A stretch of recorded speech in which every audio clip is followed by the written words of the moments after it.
Ay, kamusta tayo dyan? Anyway, diretso na tayo kagad.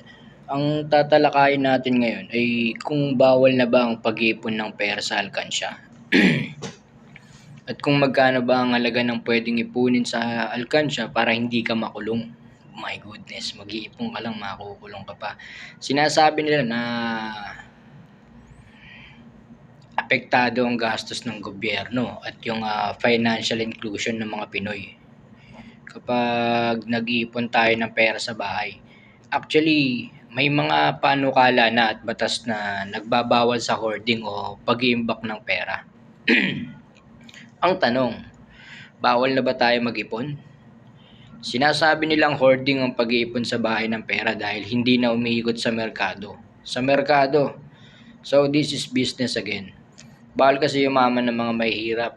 Dapat mga negosyante lang. Isipin mo, wala na nga masyadong na maramdaman sa gobyerno. Pati pag-iipon mo ng pera, maapektuhan pa yung gastos nila. My goodness, ha? Ang hilig nila magpaikot ng ulo ng mga tao. Ginagawa tayong mga tanga. Isipin mo, mag-iipon ka lang ng pera tapos makukulong ka pa. Anyway, meron tayo talagang anti-coin hoarding. Meron din ng mga Senate Bill 2452 laban sa bulto-bultong pagtatago ng pera. Meron din ng mga Senate Bill 3171 na kung ikaw ay mapapatunayan nag-hoard ng malaking halaga, magbabayad ka ng 100,000. Puta, imagine. Sa kada 1,000 na piraso na iniimbak mo at makukulong ka pa ng 1 taon. Pinipilit tayong ipabangko yung pera natin Tapos may maintaining balance, limitado ang oras na pwede mo siyang makuha. Pera mo na, pahihirapan ka pa dahil sa mga requirements, no? So malaki talagang abala kung ibabangko natin. Pero that's good kung mayaman ka talaga. Pero tayong mahihirap hindi yun good. So, meron nga pala akong nakapanayam para doon sa talagang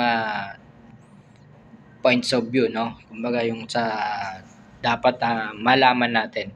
Meron akong nakakausap na taga BSP, si Mr. Erwin, no? Sa branch siya ng East Avenue. BSP mismo, Bangko Sentral ng Pilipinas. So, wala naman daw limit ang pag-iipon ng pera sa bahay. Sa kanya mismo nanggaling yan. At wala pa siyang nababalitaan na nangyari na may nakulong dahil sa pag-iipon.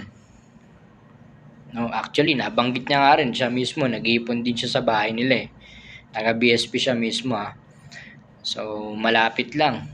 Pwede niya gamitin yung BSP para doon siya ipon ng pera niya.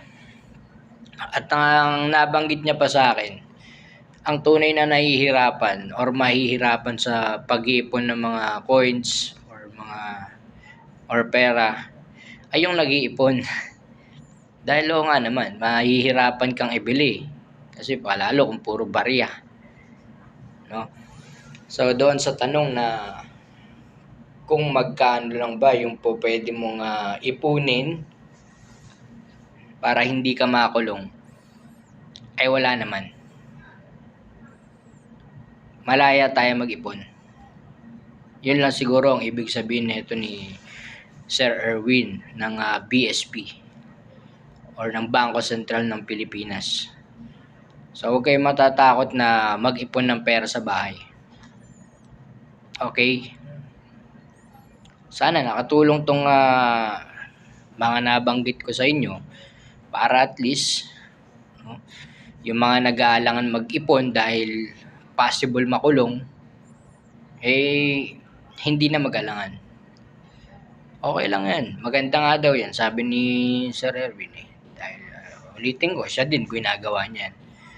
Ngayon, kung may mga katanungan pa kayo na hindi ko nabanggit, pwede kayong mag-comment dito sa Click nyo na rin yung notification bell para at least updated kayo. If ever may ilabas akong video, malalaman nyo kagad. So, sige, comment na lang below.